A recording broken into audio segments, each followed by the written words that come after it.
Truth that sets free. Hope for your soul. Duck Facebook radio station. Sharing faith, worship and truth. You are tuned in to Duck Facebook radio station.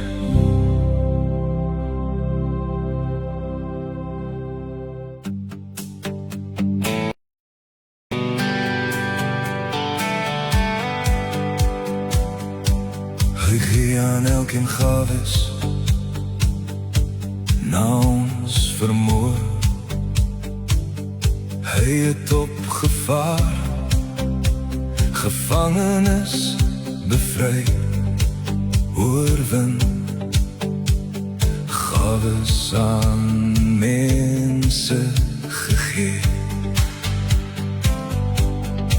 Gebruik dit, wees getrou. Hy het sy lewe daarvoor gegee. Moenie begrawe, leef dit uit. Al is dit 1 of 2 of 5, maak nie saak, woeker daarmee om by te kry. Hy kom terug, gaan verantwoording eis. Werk hard en kry nog by. Slegte diensknegt wat het nie gebruik, begrawe onder die grond verloor, geween wanneer hy kom. Ons moet het gebruik soos gegee, nie begrawe, wees getrou. Al is dit 1 of 2 of 5, maak nie saak, woeker daarmee om by te kry. Hy kom terug, en gaan verantwoording eis. Werk hard en kry nog meer.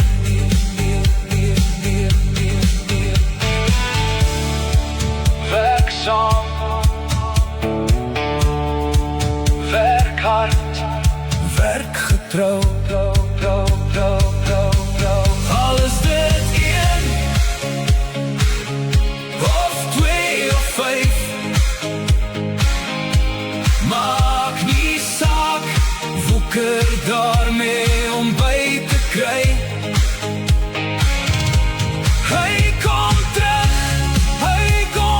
gaan verantwoording eis. Werk hard en kry nog meer. Al is dit 1 of 2 of 5, maak nie saak, woeker daarmee om.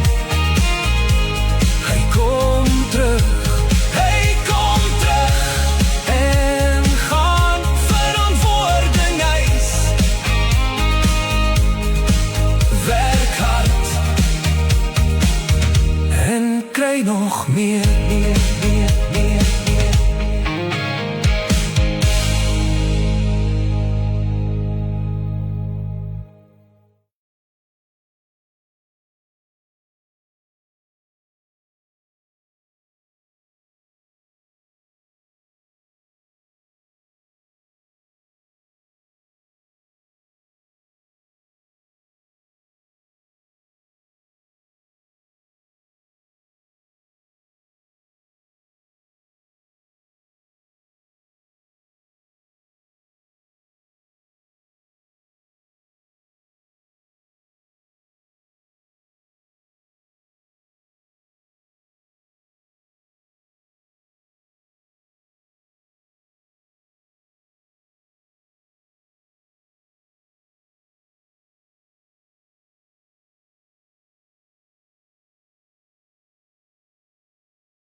en gawes na ons vermoë. Hy het opgevaar, gevangenes bevry, oorwin, gawes aan mense gegee. Goeiemôre, jy is ingeskakel op die Dak Facebook radiostasie en welkom vanoggend by ons Sondag uitsending. Liewe land, hier soveel knoppies, ons het vir 'n oomblik hier 'n tegniese probleem gehad. Ons kom nou terug, kom ons hoor net gou of ons klank reg is. My klank was vir 'n oomblik weer nie daar gewees nie. Ek weet jy werk hierdie dinge nie, maar nou ja, hier is ons nou terug. En jy is ingeskakel by die Facebook, die Dak Facebook radiostasie, waar ons die goeie nuus, die woord en waarheid uitleef en bedien.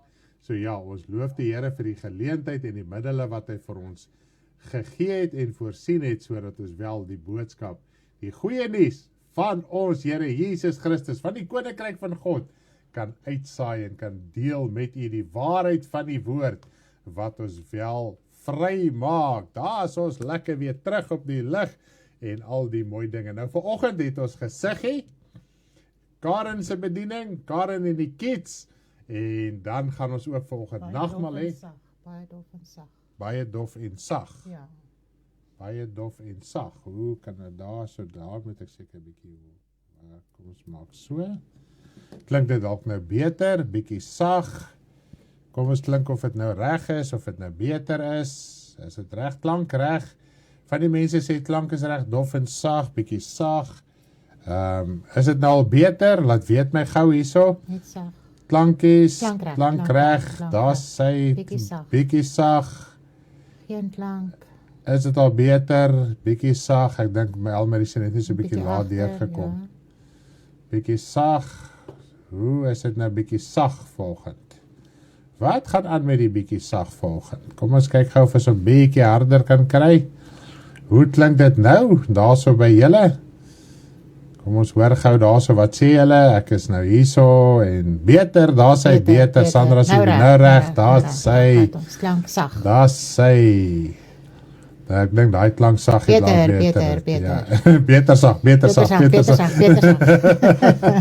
Ek dink hy behoort nou sê baie beter. Reg by ons. Ja, sê julle moet ons vir julle sulke bietjie boomboxe ook kry, né?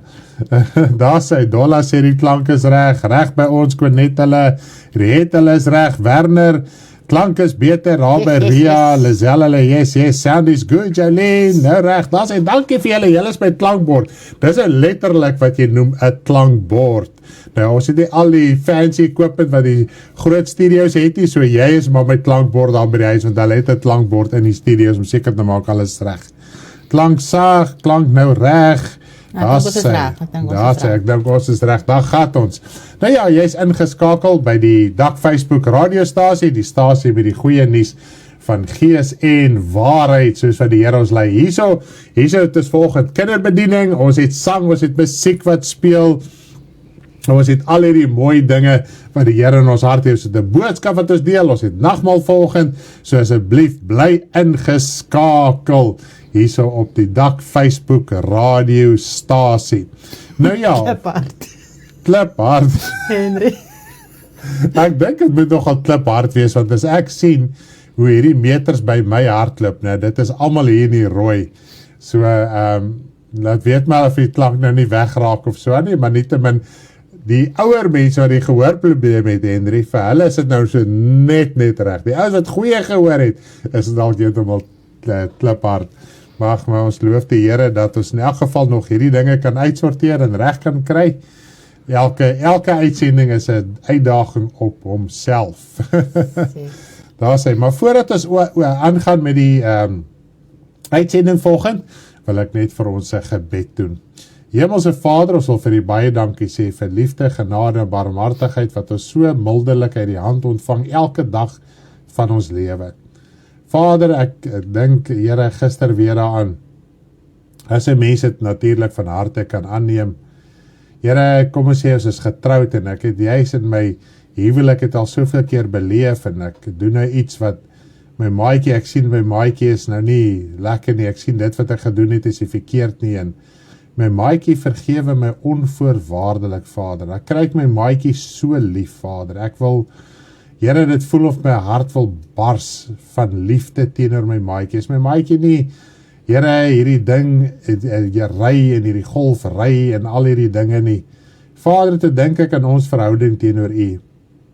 Wanneer U ons vergewe, Vader, kry ons U so lief. Ek besef dit in my eie hart, Vader. In die vlees ervaar het mens, as jou hart in die vlees kan oopmaak, hier in hierdie wêreld kan oopmaak, is iemand jou maatjie jou vergewe onvoorwaardelik. Sê man, moenie worry nie, ons gaan aan. Here, dan is dit asof dit so hierdie liefde, Vader, net groter en groter en groter word, Vader. En ek besef, dis die krag van vergifnis. Die krag van vergifnis maak dat ons lief is, Vader. Die krag van vergifnis maak dat ons ander ook wil vergewe. En so het ons U lief, omdat U ons onvoorwaardelik vergewe. Wanneer ons saak met U regmaak, uitsorteer, wanneer Vader ons harte met U regmaak en ons bely ons sonde en ons sorteer dit uit, Vader, en U vergewe ons, dan kry ons U net meer lief en lief en lief. En daarvoor, want vergifnis breek bande. Vergifnis, Vader, laat uit die gevangenis vry. Vergifnis, Vader, is so fantasties. Sonder vergifnis kan ons die koninkryk nie van U ingaan nie, Vader. Dis onmoontlik. En daarom is U vergifnis. En U bly vergewe, Vader. Dit is die wonderlike deel. Dit is wat volmaakte liefde doen. Dit bly vergewe ongeag dit wat jy in 'n fout in 'n ander sien. Vader, en ek kan nie my gevoel oordra nie, maar U ken my hart vandag, en ek hoop en ek bid en ek glo en ek vertrou dat dit in ons almal so lewend kan word, Vader. As iemand jou vergewe, het jy hom so lief, Vader. Dis asof jou eie siel vry is. Vader, ek sê vir U dankie. Dit is groot. Ons besef nie die krag van vergifnis nie. As ons dit kan verstaan, dan kan ons verstaan waarom Johannes die Doper se bediening gesê het, Here Jesus, dat hy die grootste profeet van alle tye was, want hy het vergifnis ingebring, hy het vergifnis kom verkondig, die pad is oopgemaak, en die pad is vergifnis. Here Jesus, en U is dit verder voortgesit, sodat die siel los kan kom. Hy het nog net geopenbaar, daar kom vergifnis. Hy het gesê, die een wat na my kom, is eerder as ek. Vader, hy het geweet, dis die pad, waarop Jesus gaan stap, en wat U is, Vader, U wil vergewe, maar ons moet net na U toe kom, en dit uitsorteer. Dankie, Vader, vir U liefde. Vanoggend, as ek het 'n gevoel mag verwoord, voel ek nog meer lief vir U as ooit van tevore, want ek besef die krag van vergifnis. Dankie, Vader, lei ons in vanoggend se diens, Vader. Leer ons, onderrig ons van die kinderbediening af. Ek wil bid dat U my vrou ook sal help. Vader, dat sy ook met die kinders kan deel en kan praat, want dit is geweldig belangrik ook vir die kinders. Vader, baie dankie vir die wysheid wat U ook vir haar verleen om gesiggie te doen, storie te skryf, die liedjies te skryf, dat ons kan saam sit en hierdie dinge kan uitsorteer. Vader, sodat ons ook die jong hartjies kan bereik. Ons sê vir U baie dankie, Vader, in Jesus se naam. Amen. Wow, is dit nie amazing nie? Prys die naam van die Here. Nou ja, ons het Gam en Anshin, dit is hulle huweliksherdenking vandag. En dan gaan ons ook vir Fransie bid. Kathleen het ons laat weet, vanaf as daar weg is daar fout in Fransie, en hulle dokters kan nie uitvind wat is fout nie, so ons gaan vir hom bid. So ons gaan vir Gam en Anshin met hulle huweliksherdenking nou bid, en dan gaan ons ook vir Fransie bid vir genesing. Ja, sê die klank is baie hard. Nou sê weer baie hard. Ek wou sê, hierdie meters van my lyk baie hard. Is dit nou beter? Dat weet ons maar. Fransie bid, hy kan hierdie ons laat weet, vanaf as daar weg is daar fout in Fransie, en die dokters kan nie uitvind wat is fout nie. So ons gaan Nou sê ek dink dit sal nou beter wees, né? Die meters van my hardloop nou nie meer so in die bloedrooi nie, so ek glo alles sal reg wees. Daar sê. Nou kom ons bid vir Gam en Anshin en dan nog vir Fransie. Daar sê. Hemelse Vader, vandag wil ons bid vir Gam en Anshin met hulle huweliksherdenking, Vader. Soveel jare het hulle al die pad saam met U gestap, Vader, en die week toe my vrou so met Anshin praat, was dit so opgewonde om te hoor hoe U in hulle gesin en hulle huwelik al gewerk het, Vader. Ons besef daar's 'n geweldige uitdaging in hulle huwelik, in hulle gesin, Vader, en dis 'n groot saak wat ons altyd voor U bring, en wat vir my opgewonde is, elke keer as ek met Gam praat, dan sê hy, Stanley, hierdie verander ons, en hierdie moet ons verander. Vader, het is baie keer rof, is baie keer 'n geweldige druk in die vlees, op die liggaam, op verhoudings in die gesin, Vader, maar ons wil bid dat U vir hulle as man en vrou, dat hulle hierdie situasie gebruik, dat hulle nog meer en meer in 'n eenheid sal wees as ooit van tevore. Vader, ons wil vra dat U hulle sal deurdra as man en vrou, en die huweliksband wat U daar gevestig het, dat hy eenheid net sterker sal wees, Vader. Die woord sê 1 verslaan 1000, maar 2 verslaan 10.000. Vader, en dit is hierdie vyand, dit is hierdie geaardhede, dit is hierdie denke, dit is hierdie omstandighede. Vader, verleen beide van hulle die krag, die insig en die wysheid om alles te kan hanteer. In hulle gesin, in hulle huwelik, Vader, terwyl hulle lief is vir U, terwyl hulle, Vader, U wil dien, terwyl die begeerte daar is. Vader, wil ons bid dat U ook hulle in hierdie tyd sal staande hou en ook sal deurdra. Vader, ons bid ook vir Fransie, terwyl hy die ongesteldheid in sy liggaam het, wil ek vra dat U asseblief hom sal genees, gesond sal maak. Asseblief, Vader, U is die God wat daai liggaam ken, U weet wat lê die fout, U weet wat is die probleem, wat die probleem veroorsaak. Vader, en ek wil vra dat U asseblief hierdie saak ook sal openbaar maak en dat U hom genees. Ons dank U vir Vader in Jesus se naam. Amen. Daar sê, prys die naam van die Here van die leerskare. Nou ja, ek gaan 'n lied speel, en ek wil net my dingetjie hier voor my kry. Ons gaan nou eers die skedule aflees. Jammer, hierdie klank het my volgens so 'n bietjie de mekaar hê, maar nietemin. Kom ons ek gaan net gou vir eers die program met U deel. Wat ons deur die week doen en wat ons tans besig is met ons uitsendings, en kom ons kry dit net gou hier op die skerm. Nou, soos jy daar kan sien, ons het Maandag, Dinsdag en Vrydag oggende. Maandag, Dinsdag en Vrydag oggende. Maandag, Donderdag en Vrydag. Maandag, Donderdag en Vrydag. Ek is so dankbaar my vrou sit langs my. Maandag, Donderdag en Vrydag, 5:30 die oggend, Bybel lees saam met Karen. Soos Maandag, Donderdag, Vrydag, 5:30, Bybel lees saam met Karen. En dan het ons Dinsdag aande en Woensdag aande Bybelstudie.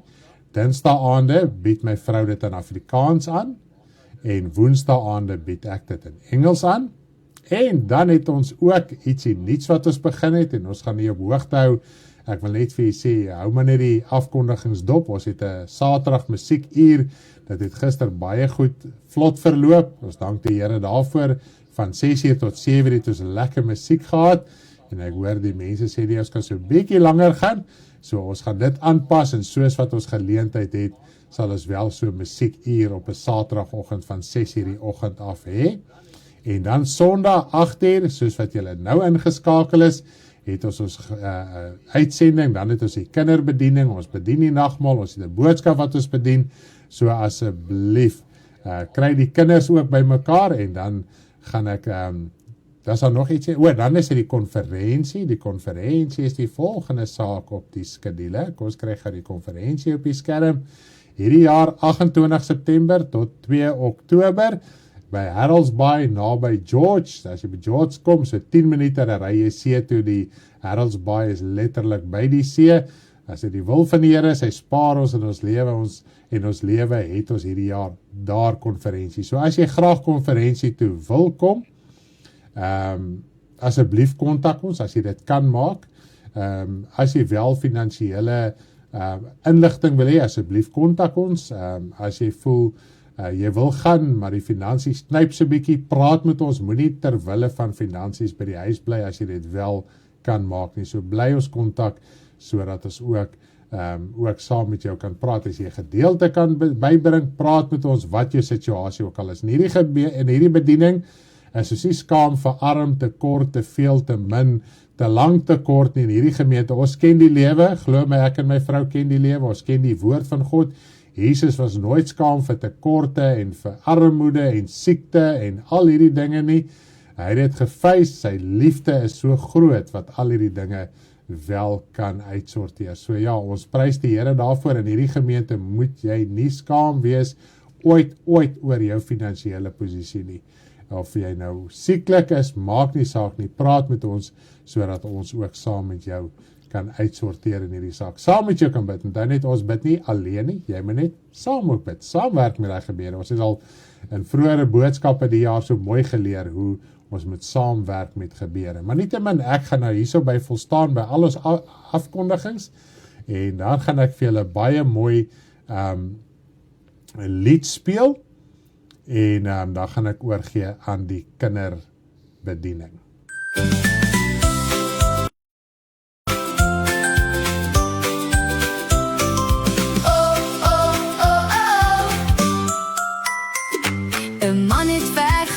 Hy roep sy helpers by sy huis.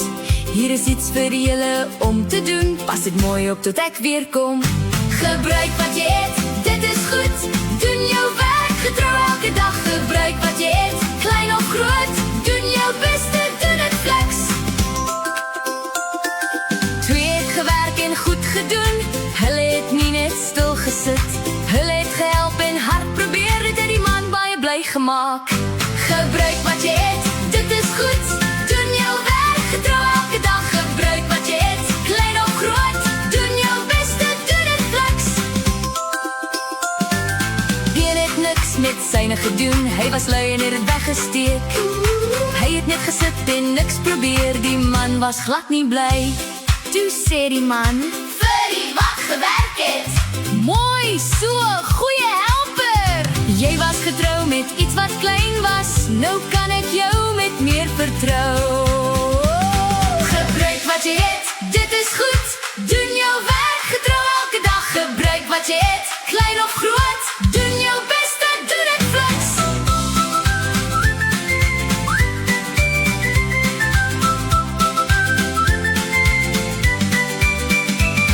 Gebruik wat jy het, dit is goed. Doen jou werk, getrou elke dag. Gebruik wat jy het, klein of groot. Doen jou beste, doen het flex.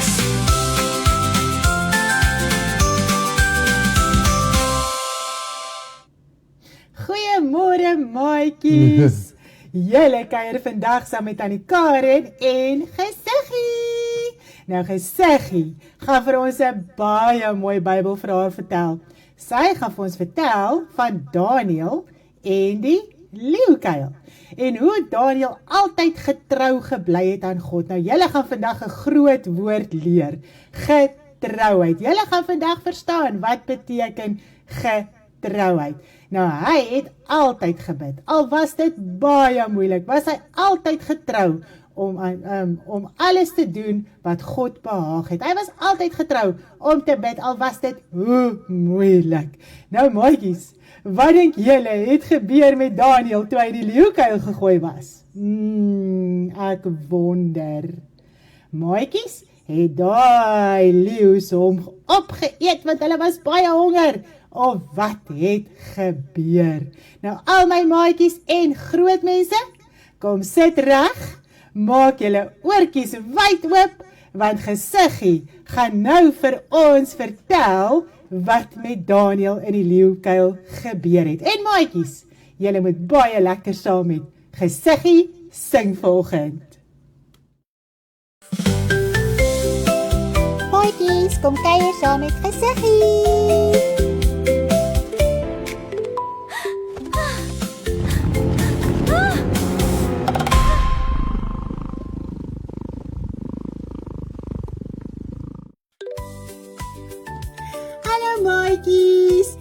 dit is weer so lekker om saam met al my maatjies te kuier.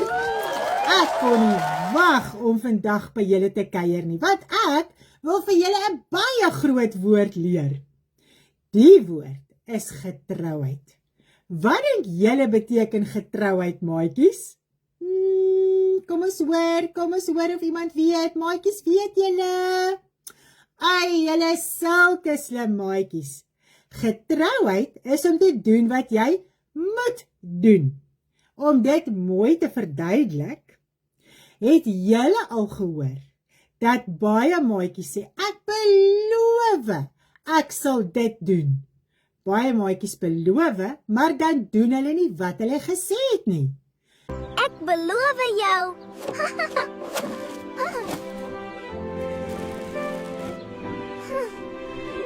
Nou as jy beloof en jy doen wat jy moet doen, dan is jy getrou. Dan kan ander maatjies jou vertrou.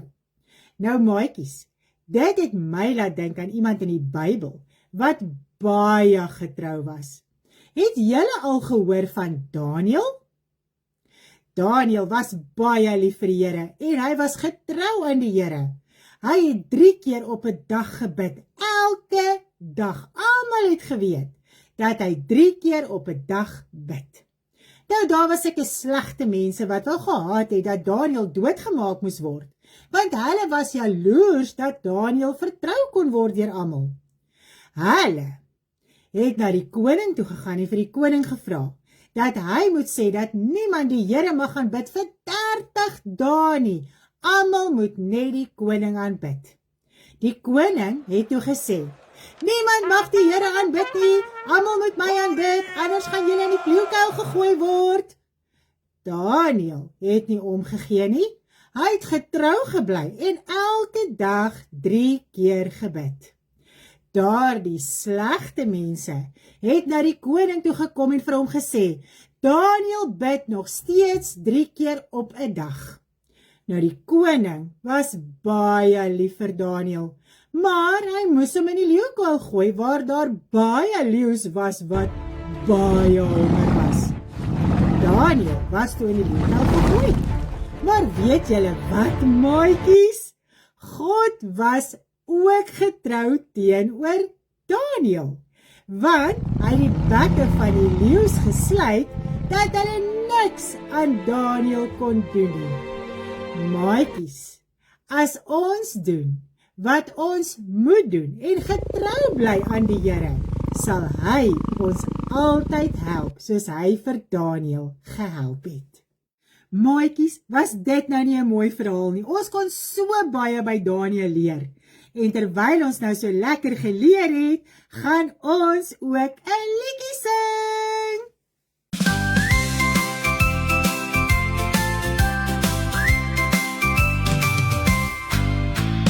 Daniel was altyd getrou aan God. Hy was nooit skaam vir hom. Hy het altyd getrou gebid, al was hy verraai. Daniel was in die leeu se hok. God het hulle bekke gesluit. Hulle het niks aan hom gedoen. Die koning het God geprys. Daniel was altyd getrou aan God. Hy was nooit skaam vir hom.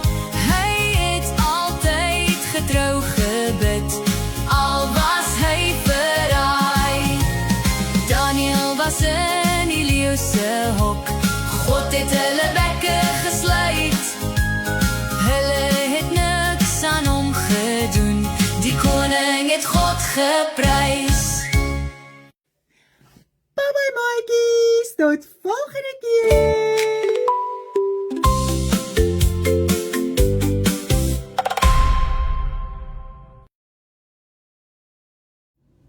Maatjies, was dit nou nie 'n mooi verhaal wat ons geluister het van Daniel en die leeukuil en hoe hy getrou was aan God altyd.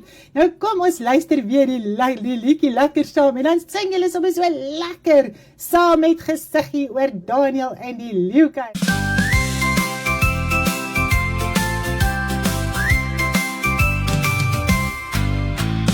Daniel was altyd getrou aan God. Hy was nooit skaam vir hom.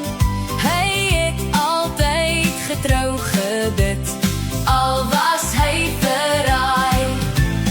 Daniel was in die leeu se hok.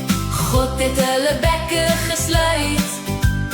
Hulle het niks aan hom gedoen. Die koning het God geprys. Daniel was altyd getrou aan God. Hy was nooit skaam vir hom. Hy het altyd getrou gebid, al was hy verraai. Daniel was in die leeu se hok. God het hulle bekke gesluit. Hulle het niks aan hom gedoen. Die koning het God geprys. Daar sê maatjies, wat 'n mooi storie. Nou, ons het geleer vandag dat Daniel het 3 keer op 'n dag gebid. Maak nie saak of dit vir hom moeilikheid beteken het nie.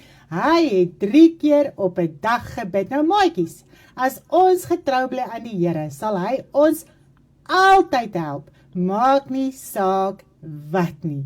Nou, ons gaan 'n mooi liedjie luister wat Eitjie se favourite is van Bid Elke Dag.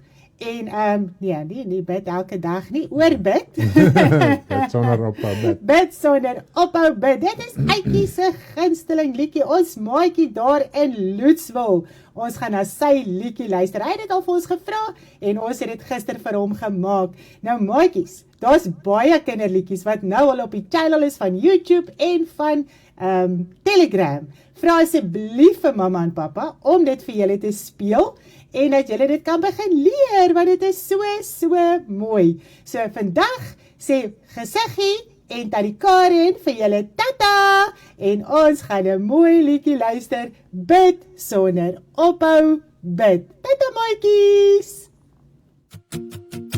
Bid sonder ophou bid. Bid sonder ophou bid. As jou geloof vankel en jy soek 'n anker, bid sonder ophou bid. Bid sonder ophou bid. Bid sonder ophou bid. As jou geloof vankel en jy soek 'n anker, bid sonder ophou bid. Bid sonder ophou bid. Bid sonder ophou bid. As jou geloof vankel en jy soek 'n anker, bid sonder ophou bid. Bid sonder ophou bid. Bid sonder ophou bid. As jou geloof vankel en jy soek 'n anker, bid sonder ophou bid.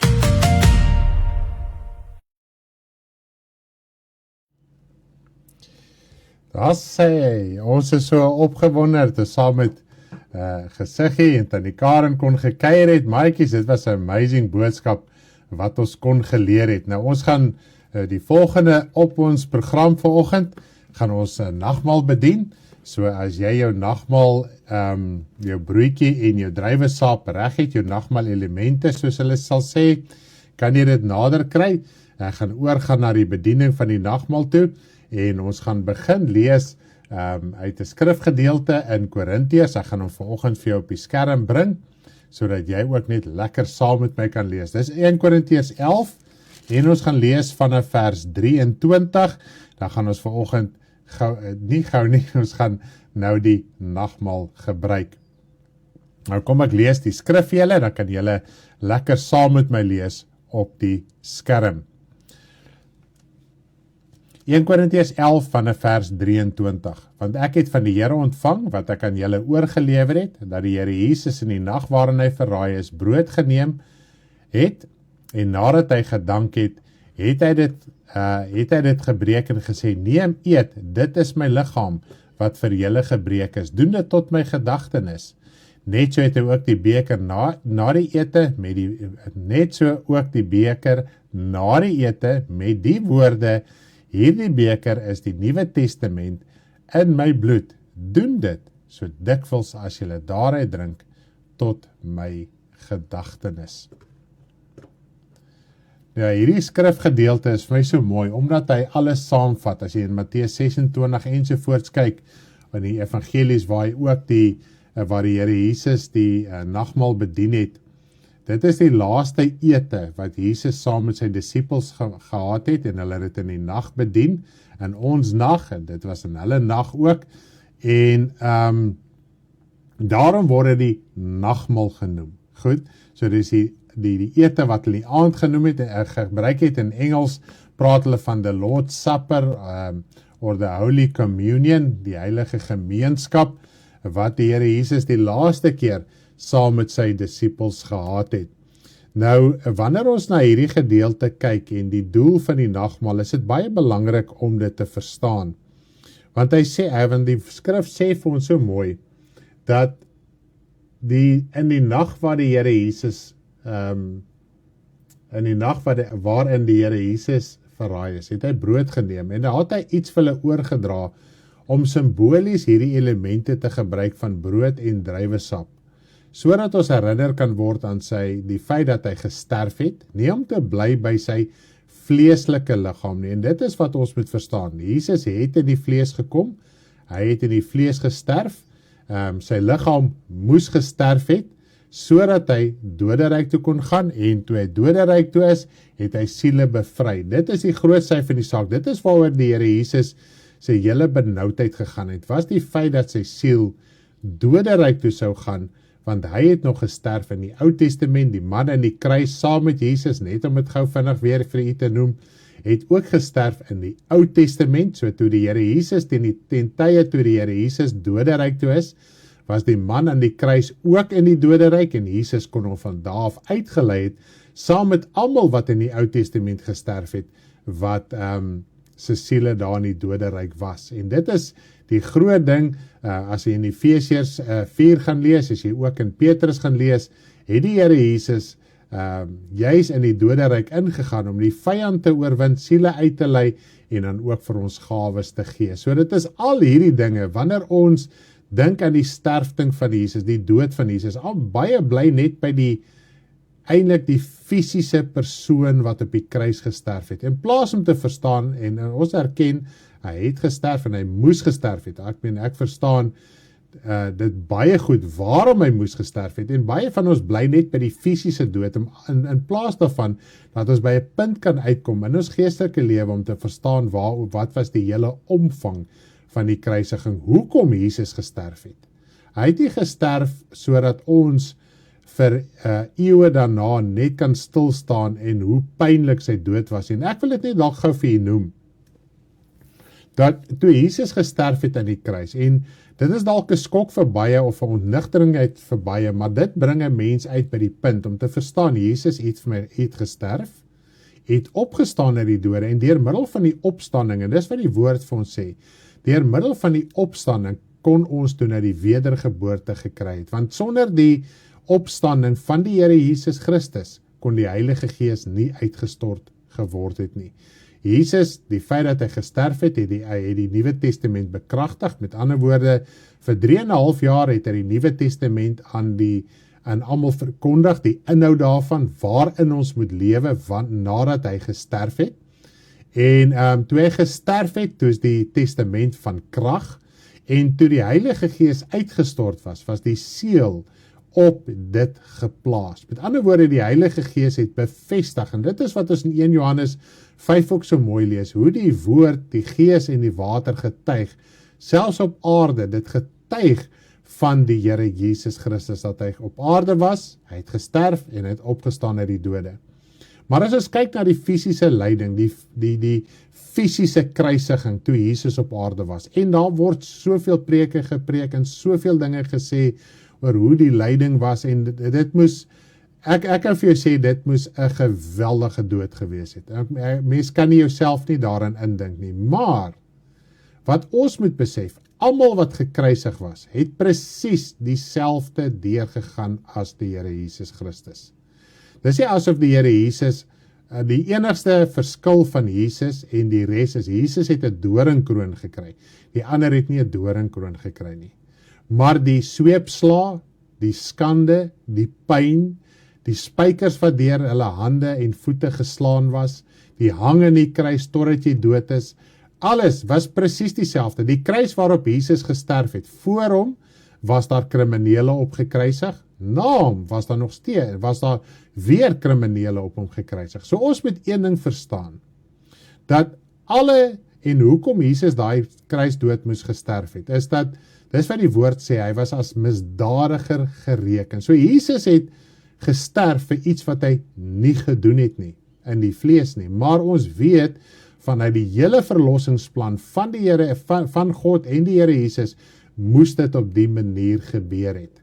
Goed, en dit is die geregtigheid van God, die waarheid van God, die krag van God en die heerlikheid van God. So, dit is wat ons moet verstaan uit die hele saak uit. Nou, sodra mens kan verstaan, dat alle kriminele het op daai manier gesterf. Dit was die dood van die krimineel in die Romeinse Ryk, was die kruisiging gewees. Ek wil nie Jesus se wonde en sy kruisiging afmaak as minderwaardigheid teenoor die ander nie, maar ons moet verstaan, dis hoe almal gesterf het, inteendeel. Net die feit dat Jesus, terwyl hy die kruis gedra het, en die vrou het agter hom geween, net die feit dat hy omgedraai het en gesê, moenie oor my ween nie, maar ween oor julle en julle kinders, sê dit vir ons, dat die Here Jesus het nie waarde geheg aan sy aardse liggaam en die pyn wat hy deurgegaan het, want hy het een saak voor oë gehad. As hierdie liggaam, die oomblik as hierdie liggaam te sterwe kom, moet hy hel toe gaan, hy moet Satan so gaan face, in die hel, in sy koninkryk, soos hulle in Engels sê, on his turf, on his territory. En as ons in Openbaring 12 lees, dan sien ons ook, dat Michael en sy engele, moes kom veg het om die draak en sy demoniese engele neer te werp op hierdie aarde. En dis wat die woord sê, wee die bewoners van die aarde, dit is sedert die Here Jesus Christus, die duiwelse werke ontklee en hom oorwin het. Goed, so dit is wat ons moet verstaan, sodat ons kan verstaan, Jesus se lewe, Jesus sit nie in die hemel, en kry homself jammer, oor sy aardse liggaam, wat deur hy geweldige pyn gegaan het, om te sterf nie. Want hy lewe nou in die krag van God. Dit wat verby is verby. Ons word daarin herinner, sodat ons kan weet, ons saligmaker het gesterf en opgestaan uit die dode, sodat ek en jy lewe kan kry. En dit is die doel van die nagmaal.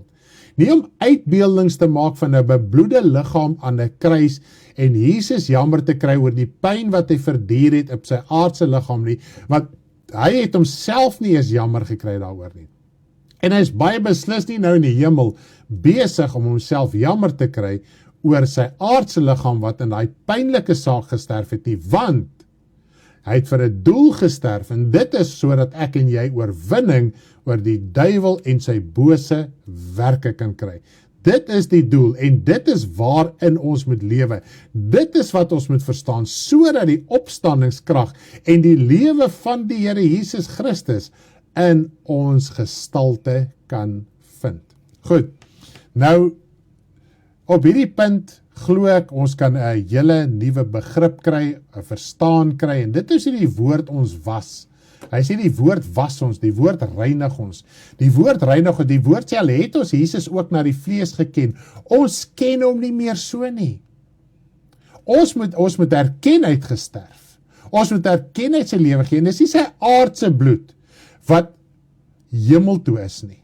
Al wat bloed symboliseer op aarde, sien ons dit fisies in ons liggaam.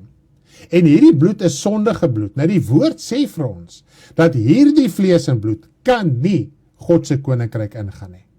So hierdie bloed het nie verander, en is nou in die hemel, en hierdie bloed, daar's 'n kom, of 'n beker, of wat ook al van hierdie aardse bloed, waar Jesus in geleef het, wat nou in die hemel is. Sy aardse liggaam het gesterf, en hy het verander, en ons gaan ook verander word by die eerste opstanding van die Here Jesus. Maar hierdie liggaam, soos wat hy hier lyk, en soos wat ons hom hier ken, kan God se koninkryk nie ingaan nie. So niks wat jy in hierdie aardse liggaam het, nie eens Jesus se bloed wat hy in sy aardse liggaam gehad het, is hemel toe nie. Maar wat symboliseer bloed?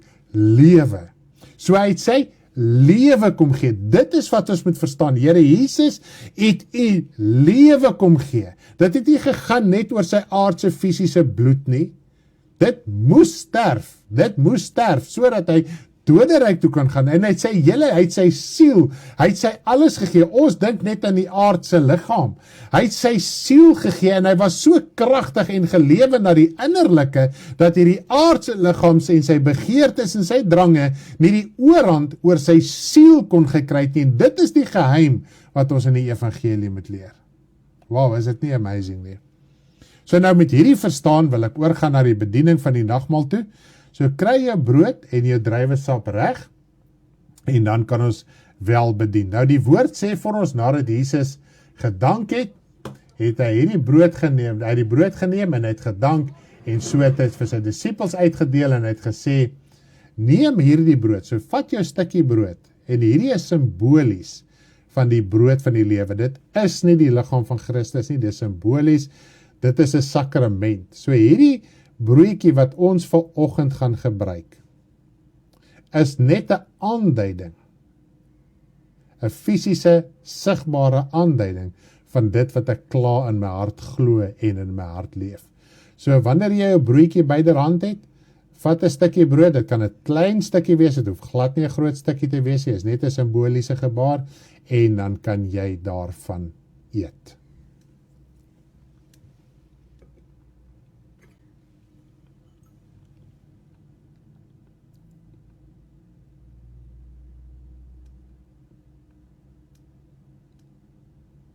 Ek gaan net vir ons 'n gebed doen, voordat ons oorgaan na die gebruik van die druiwesap.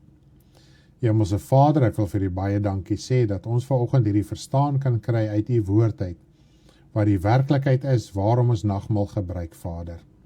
Dit is die verkondiging van die sterfting, die lewe wat Jesus kom gee het, U seun kom gee het vir die wêreld, sodat ons verlos en bevry kan word uit die mag van die bose.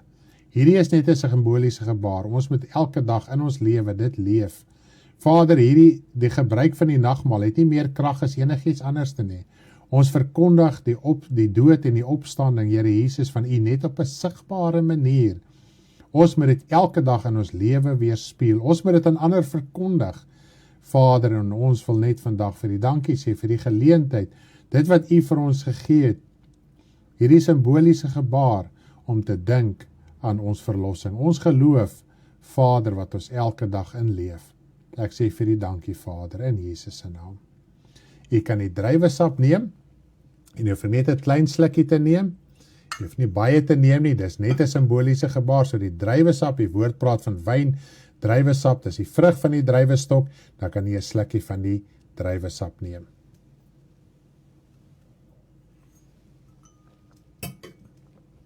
Prys die naam van die Here. Ek gaan vir ons 'n baie mooi lied speel, wat ek gisteraan geskryf het, sodat ons net kan herinner word om te lewe uit die woord van die Here.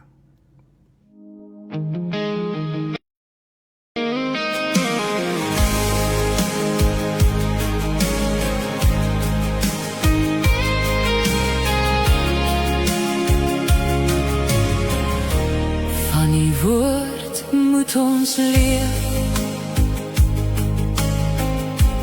van die woord moet ons leef. Laat gaan Egipte in die hart, hy het jou uitgelei, gedoop in Christus, die wêreld afgewas, 'n nuwe mens opgestaan. Van die woord moet ons leef, van die woord moet ons leef. Laat gaan Egipte in die hart,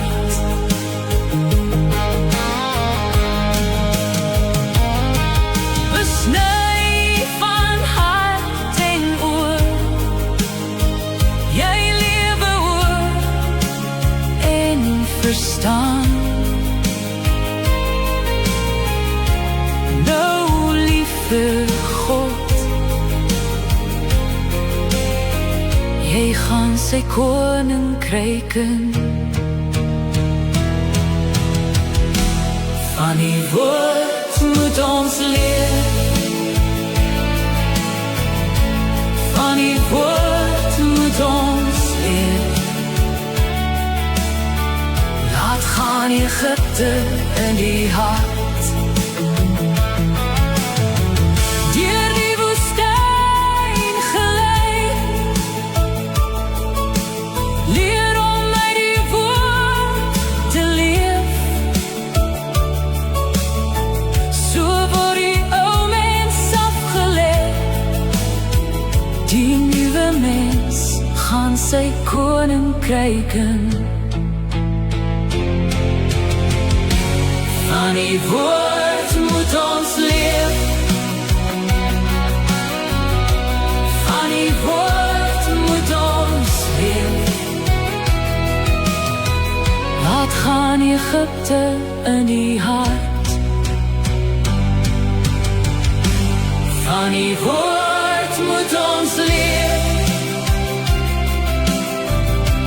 van die woord moet ons leef.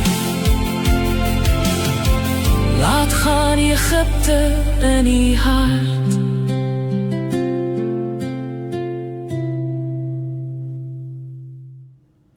Daar sê, dit is nou 'n baie mooie herinnering vir ons om ons lewe neer te lê. Daar's 'n rede, die hele saak van die uittog uit Egipte is ook simbolies van ons eie geestelike lewe. Hoe jy uit hierdie wêreld uitgelei is in God se koninkryk in.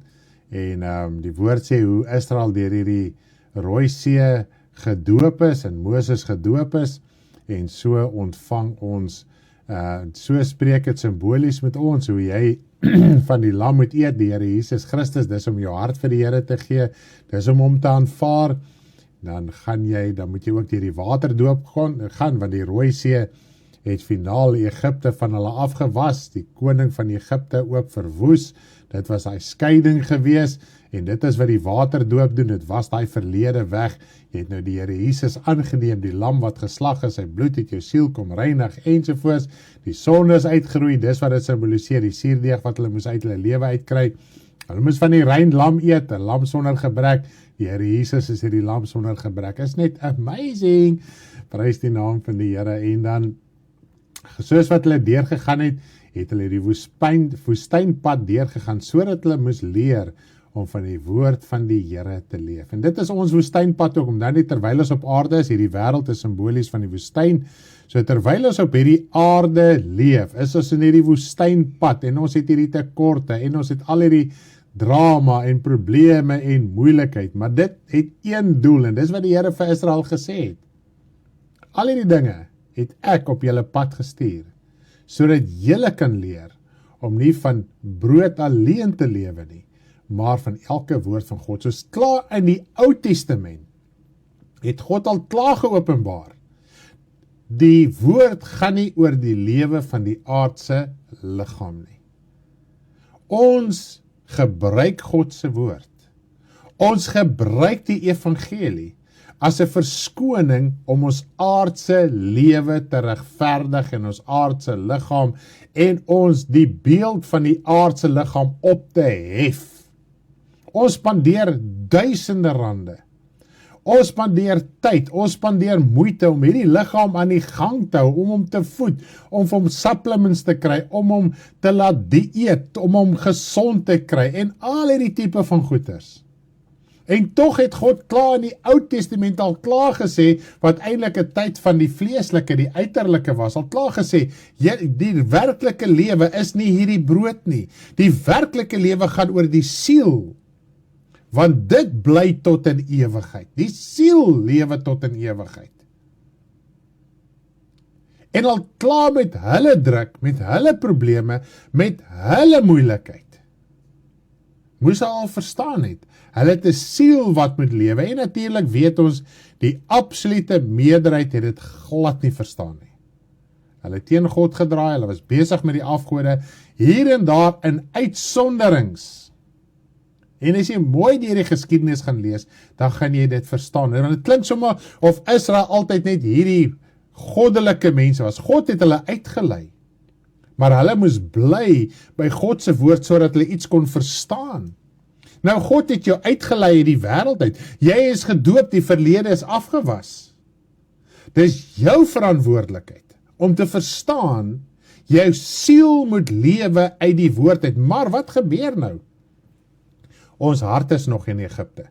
Ons hart is nog in die wêreld. Dan leef ons hierdie dubbelstandaard. En dis wat in Israel gebeur het terwyl hulle deur die woestyn was. Die tabernakel was daar. God was die Moses was daar. God het hulle ontmoet by die tabernakel, by die allerheiligste. Maar by hulle tente was hulle besig met afgode. Hulle het so ver gegaan dat hulle in die buitekant van die kamp hulle afgode opgerig het op een plek van so aard dat God vuur aan die buitekant begin instuur het om daai afgode te vernietig. So ons is baie keer in die een kant hier besig, dis asof ons, as ek dit nou in hakies mag staan, ons kerklewe, ons godsdienstlewe apart is van die res van ons week en die res van ons tyd. Dit is nie so nie, jy is wie jy is. As jy oneerlik is in die besigheid, dis voor God sonde. As jy lieg by die werk, dis voor God sonde. En dis die uitdaging wat die kind van die Here elke dag het. Nou ja, ek wil hierby stil staan nie, maar dit is wel 'n inleiding vir my boodskap oor getrouheid wat ek vandag met julle wil deel. Nou ons het so mooi geleer van Daniel wat altyd getrou was aan die Here. Daar so by Geseggie en Tannie Karen het ons so mooi geleer. Nou sy getrouheid het hom gehaat gemaak. Net om deur mense gehaat te word terwille van jou evangelie is 'n druk op sigself, is dit nie so nie. Nou sy getrouheid het uitgeloop op erge vervolging. Nou in die vlees was hy gered gewees. Dis Oud-testamenties, okay? En ek wil dit net so terloops ingooi. Ons kan sekere mense en situasies verhef, soos byvoorbeeld Esther, wat hulle in die geweldige verdrukking was, en God het hulle uitgehelp. Maar dan was daar die profete veral, wat deur die konings en hulle eie mense gedood was, omdat hulle die regte ding gedoen het. Nou, ek wil met jou praat heel eerstens as kind van die Here, en hou dit in gedagte wat ek nou vir julle genoem het. Praat oor ons getrouheid nou dat ons weergebore is. So ek wil 'n bietjie Nuwe Testamenties praat, want ons is besig met die Nuwe Testament. Jy leef in die Nuwe Testament, of jy het nou wil weet en of jy het nie wil weet nie, jy leef in die Nuwe Testament. En dit is wat jammer, wat ons moet verstaan binne in die evangelie.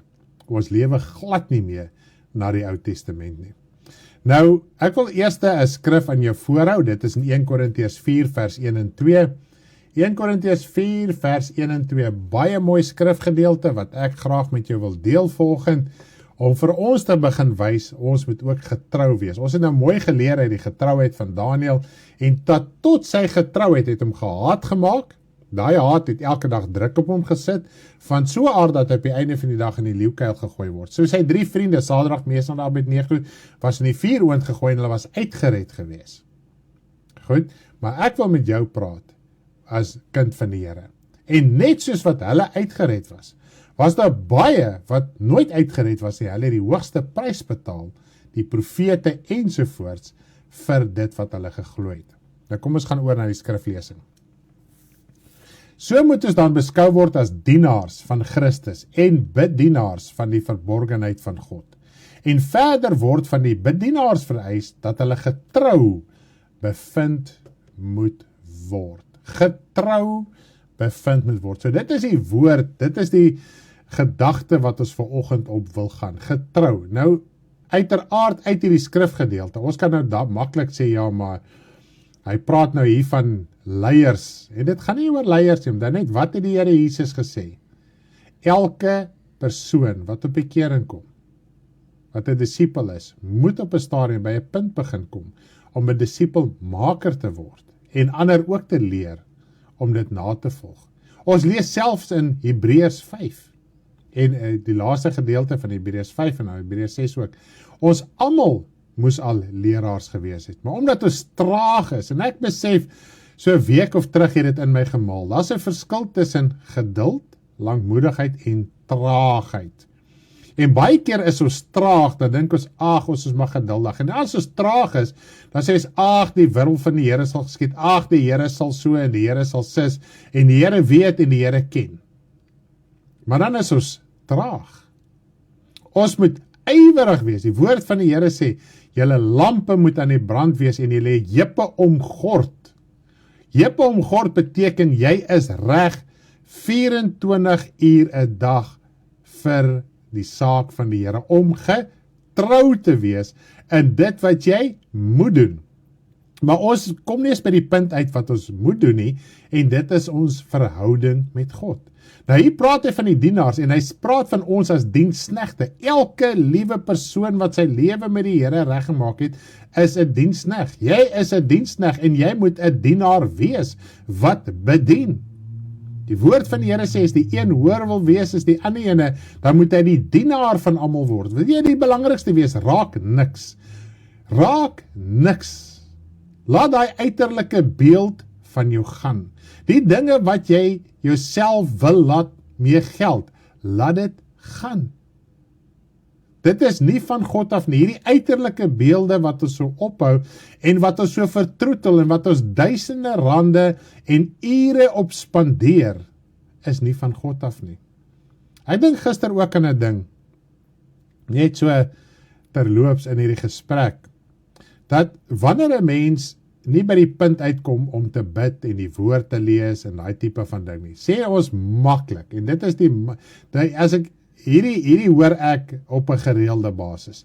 Die duiwel weerhou my. Die duiwel staan my teë. Die duiwel sis en die duiwel so, en daarom kan ek nie bid nie, daarom kan ek nie woord lees nie, daarom kan ek nie die Here dien soos wat ek die Here moet dien nie. Maar ek het nog nooit in my hele lewe van bekering en bediening ooit gehoor dat iemand sal sê, die duiwel het my vandag weerhou om werk toe te gaan, om geld te gaan verdien nie. Nee, wat doen ons? Maak nie saak wat se uitdagings ons in die tydelike het nie. Ons loop 'n leeustorm. Ons sit ons liggame partykeer in die pynlikste posisie. Ons gaan partykeer met sieklike liggame werk toe, besigheid toe, net om my tydelik, om my plesier te kan doen. Ons gaan koop, ons spandeer geld om onsself aan die gang te hou, om die tydelike saak te doen. Dan voel ons nie die duiwel staan ons teen nie. Dan voel ons nie, daar's 'n duiwel wat nou hier teen ons is nie. Soos die een ou gesê, die duiwel het my adres gekry toe hy sy moeilikheid begin kom het nie. Selfs in dit, die mens gaan net aan, hy sê nooit, die duiwel het nou my vandag so teëgestaan nie, en daarom het ek my eerder, jy sal nie die baas bel en sê, die duiwel staan my teen, daarom lê ek vandag in die bed nie. Nee, jy gaan werk, of jou kliënt, of wat die geval ook al mag wees. Maar as dit by die evangelie kom, is ons traag, ons is nie getrou nie. Ons is getrou in die wêreld, ons is getrou in die vlees, maar ons is nie getrou in ons geestelike lewe nie. En hy sê, dit word van ons vereis om getrou bevind te word. As ons nie getrou is nie, dan kan ons nie uitreik nie. As ons nie getrou is, eers even in ons binnekamer nie, dis waar dit moet begin. Daai bid en Bybel lees, dis waar dit moet begin. Jou fondasie moet reg, jy moet ergens getrou begin raak. God kan nie vertrou om die wêreld te gaan verander, as jy nie getrou is in jou eie geestelike lewe, waar niemand jou kan sien nie. Dis wat Jesus sê, gaan na jou Vader wat in die binnekamer is, en jou Vader wat daar in die verborgene is, daar in die binnekamer, hy sal jou gebruik as jy daar getrou is. En dit was Daniël se saak, hy was getrou in sy binnekamer, en dit het vervolging veroorsaak. Nou, sodra ons vervolging kry, dan los ons wat? Los ons werk? Bedank ons werk? Maak ons besigheid toe? Nee, ons doen dit glad nie. Wat doen ons heel eerste? Verwaarloos jou ewige lewe. Ons besef nie, daai Bybel lees en bid het te maak met jou ewige lewe. En as ons nie dit van harte gaan begryp nie, nou praat ek nie met die sondaar vandag nie, ek praat met die kind van God. Ek bedien vandag vir die kind van God, want as ons ook kyk na die gelykenis van die talente, en dit is weer ook die een lied wat Karen vir ons gespeel het. Jy moet getrou wees. Dis in Matteus 25 vers 14 tot 30. Matteus 25 vers 14 tot 30. Ons moet getrou wees in daardie roeping. En dit is wat die Here Jesus ons kom leer het. In daai gelykenis. Elke liewe kind van hom het 'n talent ontvang. En elkeen moet 'n dienaar wees. En jy moet getrou wees. Jy kan nie verwag God moet jou gebruik en jy moet effektief wees in die evangelie as jy nie eens getrou bevind word in jou binnekamer nie. As jy so getrou in jou binnekamer dat God jou kan vertrou. En dit is 'n groot saak wat ons moet uitsorteer in ons eie geestelike lewe. Nou voordat ek aangaan met die bediening van die woord, wil ek net weer vir ons lied speel wat ons heel in die begin gespeel het, as jy het gemis het, oor getroue diensknegt. En dit gaan nou juist oor Matteus 25 en ook die lied wat ons gehoor het, gebruik wat jy het met die kinderbediening.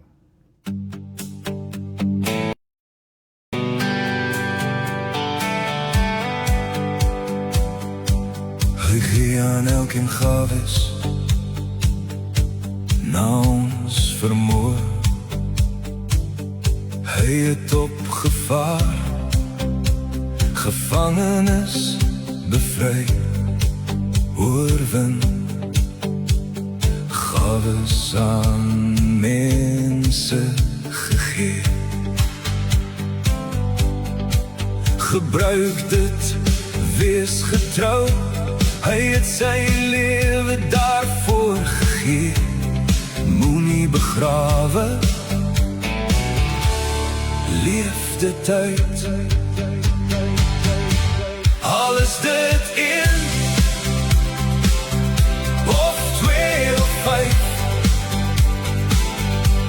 maak nie saak, woeker daarmee om by te kry. Hy kom terug, gaan verantwoording eis. Werk hard en kry nog by. Slegte diensknegt wat dit nie gebruik, begrawe onder die grond verloor, geween wanneer hy kom. Ons moet dit gebruik soos gegee, nie begrawe, wees getrou.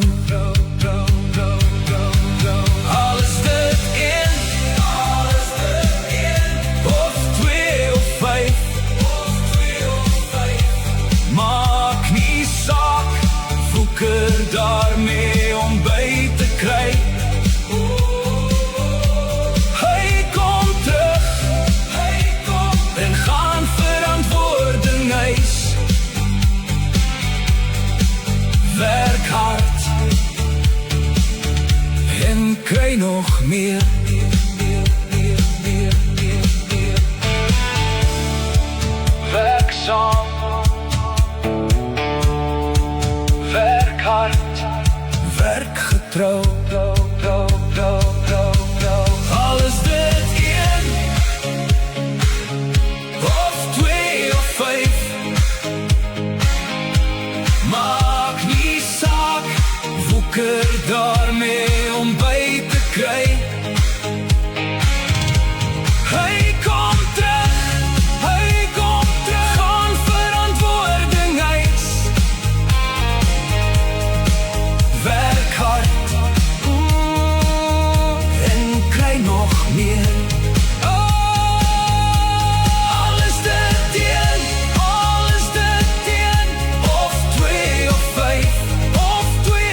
jy nog meer, meer, meer, meer, meer.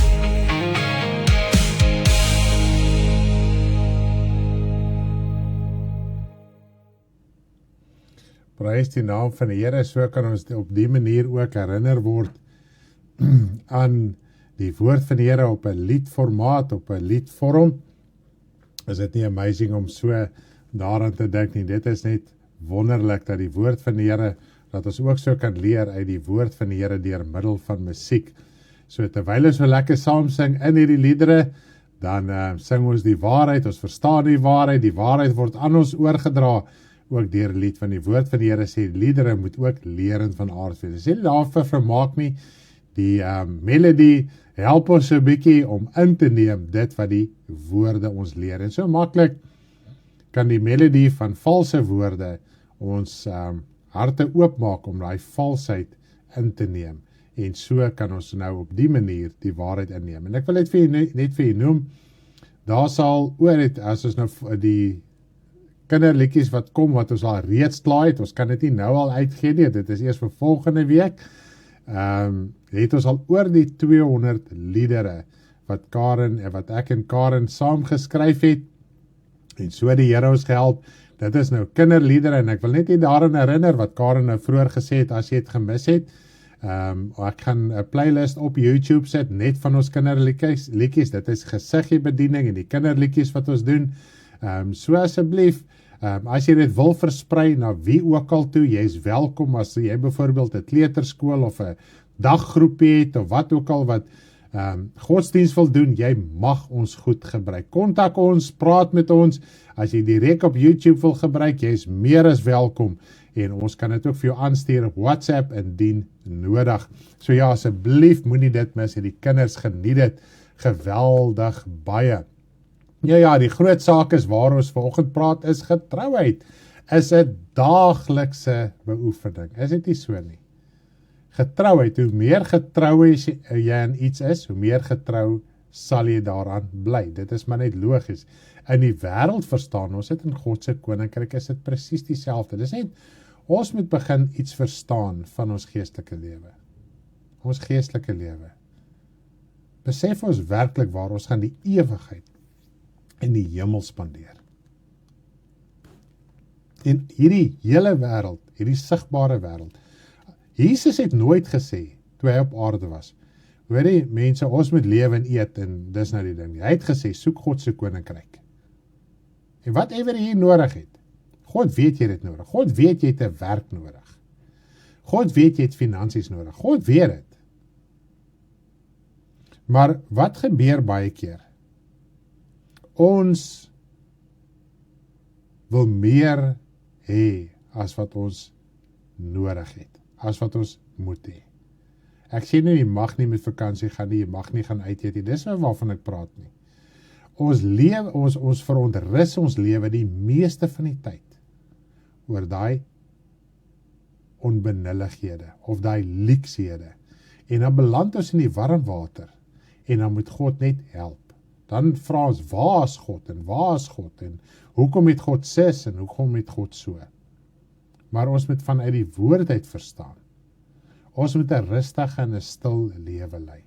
Ons moet 'n lewe lei wat voor God vrugtig is. En dit is nie 'n flamboyante, uitspattige partylewe nie. Die woord sê die dwaas is by die partytjies, by die gesellighede. Maar die wyse is by die klaaghuis, is daar by die lijkshuis. Hoekom? Want hy oordink sy ewige lewe. Hy besef, die almal wat hier is, sy lewe het op 'n einde gekom. En hulle gedagtenis word weggevee. Dan besef hy, hoor jy, maar ek gaan ook hier opeindig. Wat dan van my ewige lewe? Terwyl die ou by die parties en by die bars en by die plesierighede en die dinge van die wêreld, nie daar nie, daar's baie plesier in die wêreld. Dis nie noodwendig net drank en daai tipe van goed nie. Is ons so besig met die plesier, dat ons dit gebruik as 'n verskoning, om nie ons wortel te laat diep ingaan, om by die waterbron uit te kom nie. Amen. Nou, ek wil 'n interessante skrif vir julle lees, rakende getrouheid. En dit is in Psalm 37 vers 3. Kom ons kry hom gou op die skerm ook. Psalm 37 vers 3. Terwyl jy opsoek, soek ek ook gou op. Daarom nou so 'n bietjie makliker met die rekenaar. Partykeer is dit makliker, partykeer is dit nie makliker nie, né? Val jy nie die goedjies op die skerm sien nie. Psalm 37 vers 3 en ek wil net gaan my ander skerm gou ook hierso reg kry sodat jy saam met my kan lees. Vertrou op die Here en doen wat goed is. Bewoon die aarde en beoefen getrouheid. Beoefen getrouheid. En ek weet baie sal nou die klem lê, bewoon die aarde en doen wat goed is. Doen wat goed is. Bewoon die aarde met daai goedheid. Wat is die goedheid in ons? Dis die evangelie, dis die Here Jesus Christus. Dis die woord van God, dis die vrug van die Heilige Gees. Dis al wat goed is. Daar's niks goed in jou nie, behalwe die Gees van die Here wat in jou is. Nou jy moet getrou raak om te lewe na die Gees van God wat reeds in jou siel is. Dis nie iets wat jy nog moet ontvang nie. As jy weergebore is en jy is gedoop, het jy dit reeds ontvang.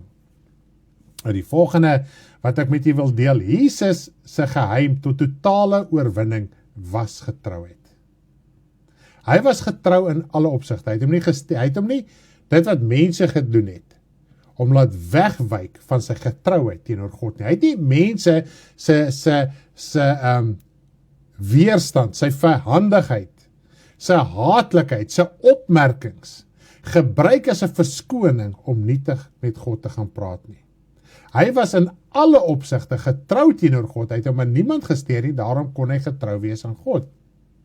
Nou dit het ook daaglikse vervolging uitgelok. Is dit nie so nie? Dit lees ons in die evangelies. Hoe Jesus dadelik, ek meen hoeveel plekke praat hy daarvan, wat Jesus bedien en dan knersel op 'n tand in sy eie tuisdorp in Nasaret, was hulle besig om hom van die berg af te gooi en toe hy tussenin hulle verdwyn.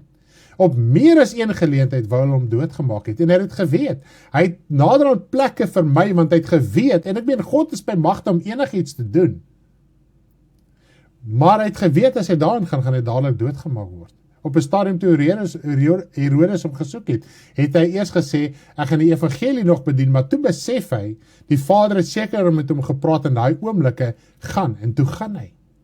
So hy het elke dag hy druk beleef, en hy was getrou aan God.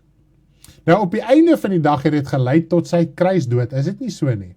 Nou hy het as 'n krimineel gesterf, as hy daar gepraat terwyl hy die nagmaal bedien het. Soos een wat gesondig het, een wat hierdie geweldige sonde gedoen, hulle het dit om probeer afforceer. Dit is eintlik half om die duiwel te oortuig om sy siel in die hel vas te hou.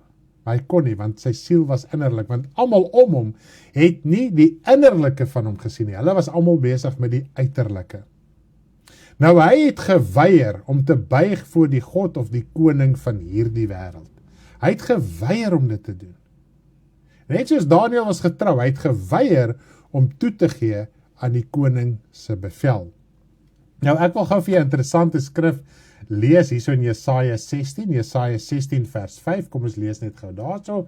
Ek gaan hom gou daarso op die skerm vir ons kry. Jesaja 16 vers 5, lees dit gou so lekker saam met my, daar is hy. En hierdie is die hele profetiese woord oor Jesus, daarom lees ek net hierdie een vers. En opgerig is deur goedgunstigheid 'n troon en daarop sit een in getrouheid in Dawid se tent, 'n regter wat die reg soek en gou is in geregtigheid. So Jesus was gou in geregtigheid en dit is hoe God se woord werk. Hy's getrou in hy is gou in geregtigheid. Maar hy praat hierso van die Here Jesus Christus wat op hierdie troon van Dawid gaan sit. Ek gaan nou nie die hele detail ingaan nie, maar Dawid is ook geliefde, né? Dit is wat sy naam beteken, geliefde, en Jesus is die geliefde seun van God. Daarom verwys hy ook altyd terug na Dawid toe. En hy sit in getrouheid. Hy is in getrouheid voor God elke dag van sy lewe. Dis 'n profetiese woord oor die Here Jesus. Nou kom ons spring gou oor na Hebreërs toe. Daar's baie skrifte wat 'n mens kan aanhaal om dit te bevestig, maar ek wil graag die ene in Hebreërs 3 vers 1 vir jou lees en dan ook net vers 1 en 2. Hebreërs 3 vers 1 en 2. Daarom, heilige broeders, deelgenote van die hemelse roeping. Dit is die high calling. En ons gaan vandag weer die lied hoor. En dit is Kitty se favorite, is die high calling, né? Let op die apostel en hoëpriester van ons belydenis, Christus Jesus, wat getrou was aan hom wat hom aangestel het, net soos Moses ook in sy hele huis. En dit is wat my getref het hierso. God het hom aangestel. Nou die profetiese woord wat ons gelees het in Jesaja, ons weet daar's baie profetiese woord oor die Here Jesus in die Ou Testament. Hy was getrou, God het hom aangestel, en omdat deur dit het hy dit wat God hom oor aangestel het, was hy getrou in. Moses was getrou toe God hom geroep het. Is ek en jy getrou nadat ons geroep is, ons sonde afgewas is, die gees van die Here ontvang het? Ons besef nie die voordeel, die waarde, ek weet nie om het te sê nie, die waardevolheid van die Heilige Gees wat ons ontvang het nie. Ons besef eintlik nie hoe groot is dit nie. En dan maak ons geestelike lewe maklik af. Dis asof, die Gees van die Here, dit en dit, dis asof ons reluctant is, so don't care houding het. En tog, moet ons verstaan, jy is aangestel. En ons moet by die Here Jesus Christus leer, want ons is dienaars. En so, omdat ons 'n deelgenoot is aan hierdie hemelse roeping, hierdie pad, hierdie weg wat Jesus oopgemaak het, sodat ons die koninkryk van God kan ingaan. Dis die hemelse roeping. Ons is nie besig met 'n aardse kerk nie. Ons werk nie vir 'n kerk nie, ons moet werk vir die koninkryk van God. Ongelukkig, die absolute meerderheid kinders van die Here en hulle predikers werk vir die kerkstruktuur. Hulle werk nie vir God se koninkryk nie, alhoewel hulle dink hulle is besig met God se koninkryk. Hulle werk vir die struktuur, die denominasie van daardie spesifieke geloofsoortuiging. Nou ons het 'n persepsie dat getrouheid druk en vervolging wegvat. Dit is hoegenaamd nie die geval nie. Ek dink ons het dit nou al baie duidelik uitgeklaar vanoggend. Nou wanneer dit kom by druk, is daar twee fasette van druk. En dis hoekom die Here Jesus ook gepraat het van die groot verdrukking. Alright? Die een druk is die vervolging wat Satan en sy wêreld vir ons gee. Okay? Dit is soos nou met Daniel, simbolies Satan en sy wêreld, sy stelsel, sy raadsmanne het hierdie druk op Daniel geplaas. Jesus presies dieselfde. Die versoeker het gekom van die woestyn af, eintlik van geboorte af, waar Josef en Maria moes gevlug het, die druk was klaar daar gewees. Dis Satan en sy wêreld. Dan God se getrouheid en die druk wat van hom kom. God se getrouheid en die druk wat van hom afkom. En ek wil vir jou eintlik 'n Psalm lees, net om hierdie saak te bevestig. Dan gaan ek dit vir jou mooi vinnig verduidelik. Ek gaan nie meer baie lank wees nie, lekker vinnig deurhardloop. Nou ons weet Psalm 119, die hele Psalm 119 gaan suiwer oor die woord van die Here. Hy's in 8 strofes opgedeel. Ek dink 'n strofes verse van 22 strofes. Ek dink dit is die regte woord wat jy dit noem. So daar is die hele gedeelte beskryf die woord van die Here. So dit is ten volle wat my getref het die eerste keer toe ek het besef, dink ek die langste Psalm wat almal vir my gaan oor die woord. Dit is al waaroor Psalm 119 gaan. En as jy kyk hoe hy opgedeel is, want dit is die hele Joodse alfabet, dis ook maar 22, ek dink strofes is, dis mos nou gedeeld as 'n groep van verse. 22 van dit is. En elkeen beskryf iets wonderlik en mooi, en tog in dit sien jy die lewe van die Here Jesus Christus. Nou kom ons gaan oor na Psalm 119 vers 75. Hy sê, ek weet, Here, dat U oordeele regverdig is en dat U my uit getrouheid verdruk het.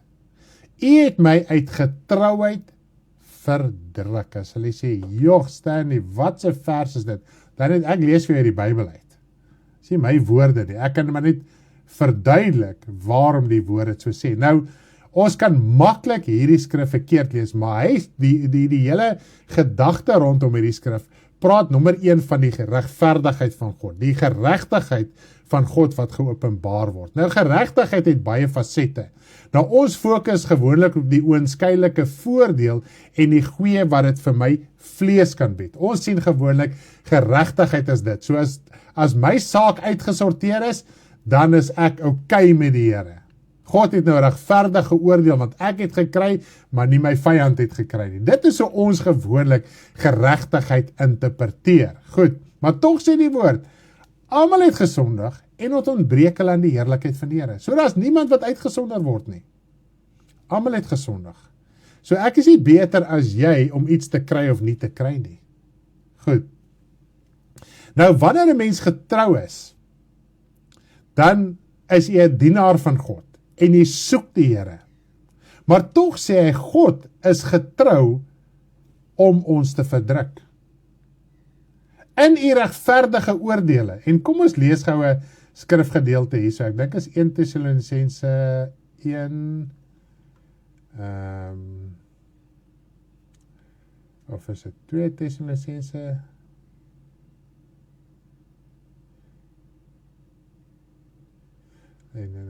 Wat verdrukking ontvang. Ek dink is 2 Tessalonisense, kom ons loer net gou daarso, net om dit hierdie saak uit te klaar. Asy. Kom ons gaan gehoor, ek gaan net die skrif op die skerm kry, dan gaan ek vir jy sê van waar af lees ons. Kom ons lees van vers 3 af, 2 Tessalonisense 1 van vers 3 tot en met vers 5. 2 Tessalonisense 1 van vers 3 tot 5. Ons moet God altyd oor julle dank, broeders, soos dit billik is, omdat julle geloof grootliks toeneem en die wederkerige liefde van elkeen van julle almal groter word, sodat ons selfs in die gemeentes van God oor julle roem, vanweë julle volharding en geloof onder al julle vervolging en verdrukkinge wat julle verduur, 'n teken van die regverdige oordeel van God, dat julle die koninkryk van God waardig geag mag word, waarvoor julle ook ly. Nou ja, hierso beskryf hy vervolging. Dit is nou in die wêreld, omdat jy die Here dien, is daar vervolging op jou. Dis 'n teken van God se regverdige oordeel. En hier praat hy, Here, dat die oordeele regverdig is. Ek weet dat die oordeele regverdig is. Daarom is u getrou om my te verdruk. Nou, ons moet een ding verstaan, nou, omdat ons al so 'n wanbegrip het in die evangelie. En ons het 'n gebrekkige verhouding en kennis van God vanuit die woord uit. Nie menslike opinies nie, die meeste mense verduidelik vir jou menslike opinies. En ek kan vir jou 'n rympie aframmel wat glad nie konteks is in die woord nie. En dan sê ons, God sal dit of God sal dat. Hoe weet ons wat God sal of God sal nie, as ons nie die kennis van die woord het en ons het 'n werklike verhouding in getrouheid met hom nie. As ons nie getrou is aan God nie, gaan ons nie verstaan wie is God nie. Goed, God gaan homself nie aan ons openbaar maak nie. Skrifte gaan vir ons verborge wees. Ons gaan dit leer, ons sal dit uit ons kop uit naderhand kan ken, maar dit gaan nie ons hart vry maak nie. Goed. Nou Satan en sy wêreld verdruk ons om ons te breek sodat ons siel in die hel gewerp moet word. Dis die doel van Satan se vervolging. Goed? En omdat jy as kind van die Here in hierdie wêreld is, het jy deel aan hierdie vervolging. Jy deel aan hierdie druk. Die Here Jesus praat daarvan, hy sê die groot verdrukking, die tyd van smarte, wat oor die hele wêreld kom. Ons is aan hierdie druk onderworpe, nie gewillig nie, dit is wat ons in Romeine lees. Maar omdat hy, dit is God, dit doen, daarom is ons hier onderworpe aan. Nou, Satan, sy verdrukking is daar elke dag, om jou so te breek, dat jy so deel word. Satan breek ons, dan kry ons hom lief, ons bly in sy koninkryk. Ons bly in sy plesierighede en sy dinge en sy sorge en sy dinge agterna jaag. Ons bly hom as 'n verskoning gebruik om nie God te dien nie. Ons doen dit nooit andersom nie. Nou God se druk lei tot redding van die siel. En dit is wat die woord sê. Die lankmoedigheid van God is daar. Verstaan jy nie? Die lankmoedigheid van God is daar om jou tot bekering te lei nie. As ons kyk na Israel in die woestyn, Deuteronomium 8 vers 2 en 3 sê vir ons, Kom ons lees daarso, want anders gaan mense dalk dink ek praat nou uit myself uit. En ek wil dit vir jou in konteks verduidelik. Kom ons lees gou Deuteronomium 8. Kom ons lees vanaf vers 1 af tot en met vers 3. Deuteronomium 8 vanaf vers 1 tot en met vers 3. Kom ons lees gou daarso. Al die gebooie wat ek jou vandag beveel, moet julle sorgvuldig hou, dat julle mag lewe en vermenigvuldig, en dat julle mag inkom in die land en besit neem wat die Here aan julle vaders met 'n eed beloof het. En ons weet aan die einde van die dag, en dis wat Abraham hulle besef het, dat dit nooit gegaan oor die fisiese land nie, dit gaan oor die innerlike. Dit gaan oor die innerlike en die hemelse land wat ons moet beerf. Maar nietemin, kom ons gaan voort. Deuteronomium 8 vers 2. En jy moet dink aan die hele pad waar langs die Here jou God jou nou 40 jaar lank in die woestyn gelei het, tot jou verootmoediging en beproewing, om te weet wat in jou hart is, of jy sy gebooie sal onderhou of nie. Ok. Nommer 1. Hierdie dinge in die wêreld openbaar ons hart, ons onderhou nie die gebooie van God nie. Dis wat het gebeur, net soos Israel. Wanneer die druk kom, wanneer die moeilikheid kom, wanneer die probleme kom, wat doen ons eerste? Ons verwaarloos ons geestelike lewe. So as jy dit tog doen, moet jy eerder erken en sê, Here, dis nie die duiwel nie, dis my hart wat U nie wil dien nie. Of het nou druk van die duiwel af is, of het druk van God af is, en ek gaan nou vir jy lees, wat is die druk van God? En dan het Satan se druk lei jou in sonde en ongeregtigheid en om jou siel te vernietig. God se druk lei jou nie na sonde toe nie, maar omdat ons 'n sondige hart het, gaan ons besluit ons om die sonde te doen, om die vlees te bevredig, om vir 'n oomblik in ons lewe goed te voel en so ons ewige lewe kwyt te wees. Want ons is nie getrou voor God om die besluit te maak om eerder hom te bly dien, dat ons wortels kan diep ingaan, want onder is die water nie bo nie. Goed, kom ons lees vers 3. En hy het jou verootmoedig, en jou laat honger ly, en jou die manna laat eet wat jy en jou vaders nie geken het nie, om aan jou bekend te maak dat die mens nie van brood alleen lewe nie, maar dat die mens lewe van alles wat uit die mond van die Here uitgaan. Hoor mooi wat sê hierso. God het hulle verootmoedig. God het hulle laat honger ly. God het hulle laat dors kry. Nou, as ek honger en dors het, dis nie 'n versoeking om sonde te doen nie. God lei my nie in versoeking om sonde te doen nie. En glo my, as jy dit tog nooit in jou lewe, baie mense kan getuig en sê, of kan sê, ja, ons het baie swaar gekry in ons lewe. Dit beteken niks. Swaar kry vir die wêreld, jy lewe vir die wêreld, dit beteken niks vir God nie. In die Here, besluite wat ek en my vrou in die Here gemaak het God vir my en my vrou, en op 'n stadium tot ons kinders, laat honger ly en dors kry. Dis nie sonde waarmee God my versoek het nie. Dis druk, God was getrou, omdat ek bereid was om sy wil te doen, omdat ek 'n keuse gemaak het, ek en my vrou, vir sy koninkryk. Het hy druk op ons gesit, want dit is sy regverdige oordeele. Hoekom? Die wêreldling gaan deur sy druk, en deur sy probleme, wat deur Satan veroorsaak word. God trek net die sondaar, dis al wat gebeur. Jy is kind van die Here, die druk van hierdie wêreld elke dag. En het jy druk van God. Wat is die druk van God? Want ons raak maklik aan die slaap. Ons raak maklik besig met verkeerde gewoontes. Ons is al so geïndoktrineer met dit wat die kerk vir ons spreek. God sal nie, God sal nie, God sal nie. Hulle ken God nie. Hulle ken nie die God wat ek in die Bybel lees, wat hy sê, ek is getrou om jou te verdruk nie, want dit is my regverdige oordeele ook. God sal nie vir my 'n bottel drank voor my kom neersit as ek nou byvoorbeeld 'n alkoholist was en my in die posisie sit om te drink nie. Dis Satan se verdrukking.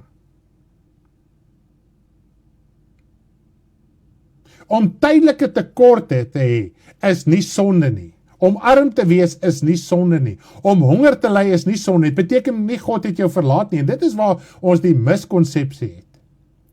Wanneer die Here Jesus sê, ek was honger, ek was dors, ek was siek, ek was in die gevangenis, ek het nie 'n plek gehad om te bly nie. Maar, in elke kind van die Here wat deur ontberings gaan, God is in hom deur sy Heilige Gees in die naam van Jesus Christus. So wanneer jy as kind van God honger ly die Here Jesus saam met jou honger. As jy siek is die Here Jesus saam met jou. As jy getrou bevind word, nie as gevolg van besluite en dwaase besluite wat 'n mens maak nie. As jy getrou in jou binnekamer, as jy getrou in jou verhouding met God, ek praat van werklik getrou, om te verstaan waar gaan die ewigheid, waar gaan die koninkryk van God en siele moet gered word, nie net jou kinders en jou ma en jou pa en jou familie nie,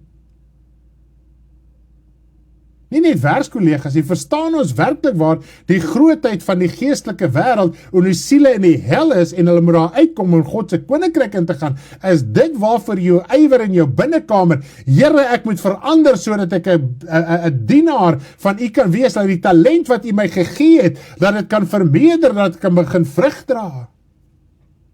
Maar weer raak ons besig. Here, ek kan nie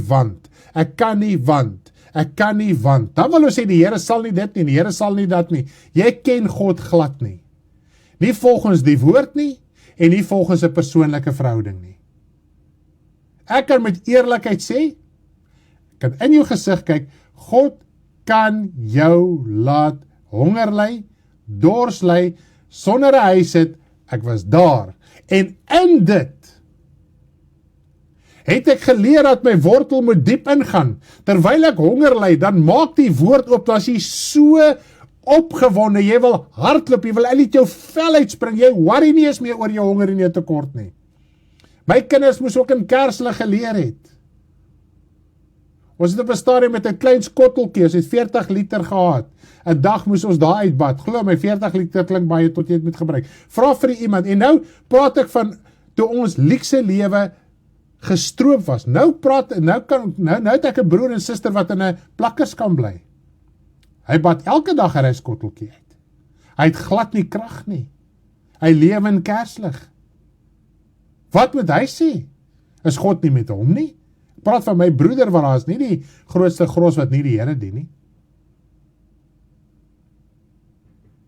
My broeder is ook daar. God is by hom. God verlaat jou nie. Maar wanneer jy getrou is die druk op jou om God meer te soek, om sy werk te gaan doen, en dit is wat ons nie wil doen nie.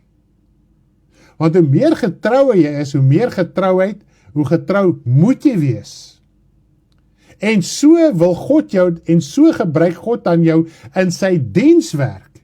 En dit is wat ons nie wil doen nie. Daarom gebruik ons verskonings om nie ons geestelike lewe uit te sorteer, dat ons wortel kan ingaan, om deur God gebruik te word nie. Want ons wil eerder ons luukse lewe voor God, ons wil eerder ons luukse lewe behou. Ons wil eerder die vlees bevredig. Maar ek kan vir jou sê, as jy dit kan begin omswaai, dan gaan jy naderhand so vervuld wees in jou binneste, want dan het God die siel gemaak. Hierdie tydelike goed kan die siel nie volmaak nie.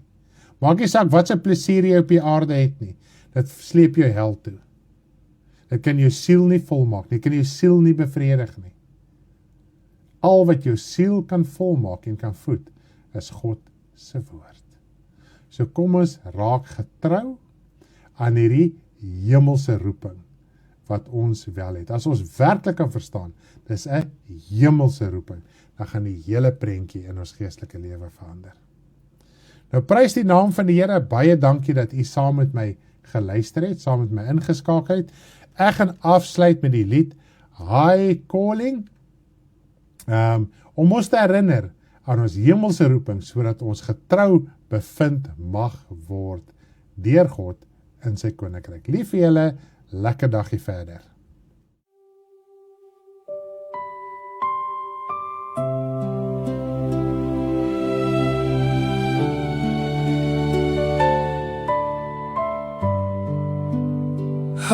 will follow you.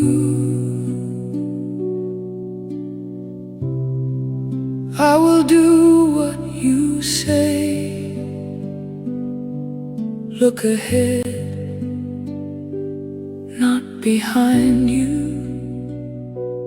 Put your hand to the plow and don't look back. There is a high calling, a heavenly and eternal life. Forget the things behind, reach forward to what is ahead.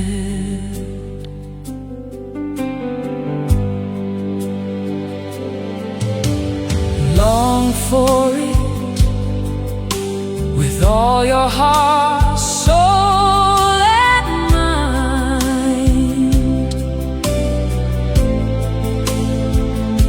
Forget your past, that which is dead. The sin